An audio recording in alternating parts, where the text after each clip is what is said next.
patash. That sounds like something like a teenage girl insult. So patash.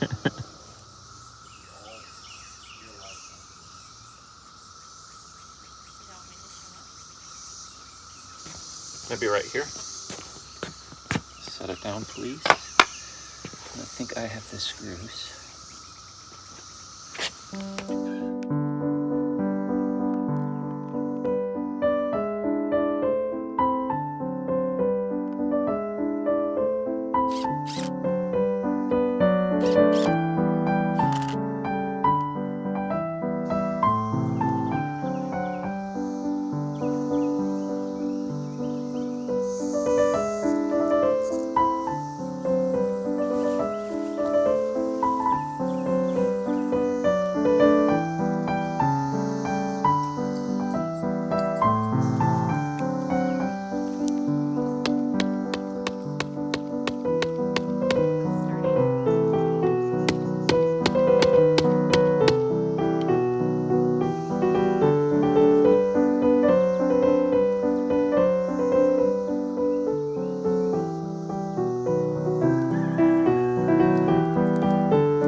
Hi there, yo folks. I'm Sean, the Modern Yeoman, and this is my wife, Holly. The modern yeoman. If you take a look behind us at the garden, you might suspect that something is a bit off. Despite being a month into the growing season, many of the plants still seem very small and immature.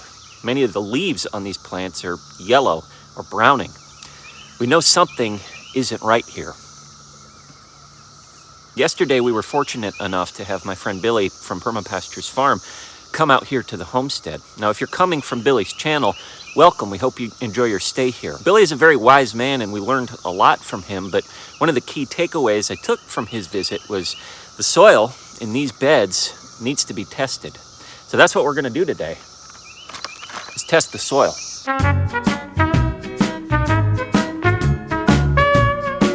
Are you recording me? Yeah. You didn't tell me that you were recording me. I'm recording you. Are you still recording me? Yes. So you said, and I agree with this, to start, we should test one of the beds over here in the main area and then a bed over there in the greens area. I agree. That'll give us a good sample. If we need to, we can test more beds because I think this kit does up to 40 tests. But let's just get a sample from here and a sample from there and do a science experiment. You'll notice that I've begun to put hay on some of the beds as a way to kind of mulch them out. I know that a lot of these beds could just use the extra organic material of this mulch. So that's something I started doing yesterday before we had the chance to chat with Billy, and Billy suggested that we get this soil tested. So I'm gonna hold off on mulching the rest of the beds until we give the soil a proper test. And then we'll figure out what, if anything, we need to add to this soil. So how does it look, Holly? What are we looking at here? Lots of colors and diagrams. 1 part soil with 5 parts water. Shake it, allow it to settle. Which test is this? This is the nitrogen, phosphorus, potash test. Potash. Potash, that sounds like something like a teenage girl insult. So potash. 4 parts water, 1 part soil. So I'm digging down about 4 inches. And then I'm gonna just gauge with the ball jar because there's lines on the side. 1, 2, 3. Put a little bit more in. Shake it up really good for a minute. Okay. It's like a smoothie. Yeah. Dirt smoothie. How come I have to do all the hard work? Get the dirt off the side. And then we let it sit for however long it takes for it to settle. For it to settle out, for the soil and the sediment to go to the bottom. It said 30 minutes to 24 hours, so. We'll see. We'll see.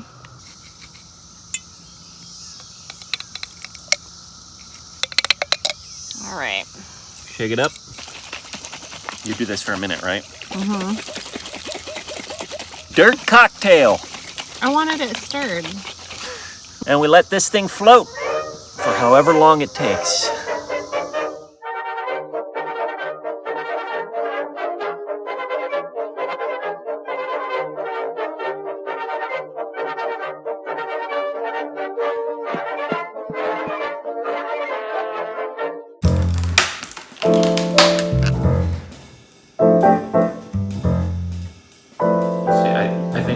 pretty good idea of what it is. All right, everyone, so we've waited for quite a while to let these samples settle. There's still some residual dirt kind of floating at the top, but from what we've read, that's to be expected. They also said that it's to be expected if this is somewhat cloudy. If it's not clear water on top, that's fine. We've let it sit for quite a while, so now we are going to sample it, and let's start with the pepper beds first. Let's see what the scoop is. What are you filling it up to? The fourth line. Fourth line, okay. Right. I think that's the top, right? Hold on. So here we go. Now you just shake it up and let it sit for a minute. It said 10 minutes. It said 10 minutes, but I think we should start getting a pretty good idea fairly soon. Well, it said 10 minutes. All right, next one is blue, which is phosphorus.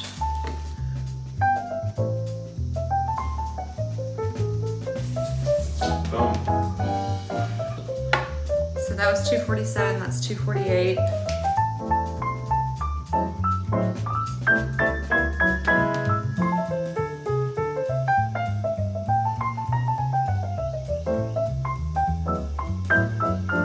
Oh, this one's turning orange already. That's good.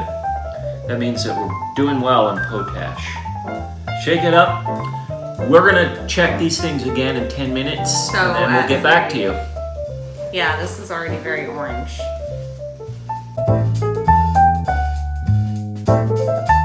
All right, so it's been a little more than 10 minutes, and we've come to some pretty illuminating discoveries, haven't we, Holly? We have, so, potassium, very orange. Very orange. So we're not worried about potash. Medium, looks about medium in potassium, so medium high. So potassium is good. And nitrogen, I am not seeing any trace of purple in here at all. It looks exactly the same as what? Exactly the same. So we are very low in nitrogen. Which is what we suspected, and one of the things that Billy had suspected as well when he came out was that we might need nitrogen. Phosphorus, this actually developed a decent medium blue tint despite the cloudiness of the water. So I would say that's like probably a medium for phosphorus. So it's looking like nitrogen is what we are really missing. So what are we going to do? We are going to add a nitrogen-rich fertilizer, probably blood meal. Organic blood meal? Organic blood meal. And see what happens for there. That's just a Band-Aid fix for right now.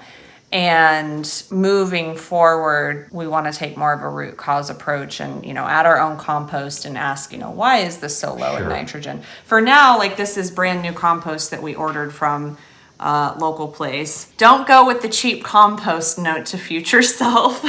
Not so magic, this mix. The magic mix was not so magic, it turns out. So one of the things that Billy talked about was using sheet mulching. Sheet mulching, yes. So what we're going to be doing moving forward once we rotate through these plantings that we have is do sheet mulching in our beds to encourage the worms to come up, break down that soil really nicely, and then making our own compost here on the homestead, rich from the microbiota of the area. So between our own compost and blood meal and sheet mulching, we are hoping to make a difference for these plants. We still haven't done the test on the greens bed. We'll probably do that here in a minute, but we're fairly certain that it's going to be the same issue with these. Because it's the same compost. We're just testing. It's in slightly different spots. So, all right, let's get some blood meal, and we're going to hopefully get some on to the gardens tonight. Yeah.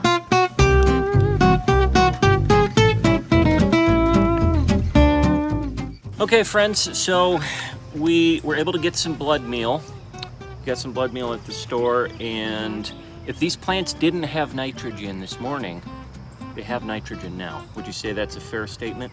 A bloody lot of it. A bloody lot of it. So we spread, we're finishing it up still, but we spread so much blood meal over all the plants. Not in abundance. We spread the appropriate amount. We spread the appropriate amount of blood meal among these plants that were clearly very thirsty for it. As we learned earlier in the video, this compost has no nitrogen whatsoever.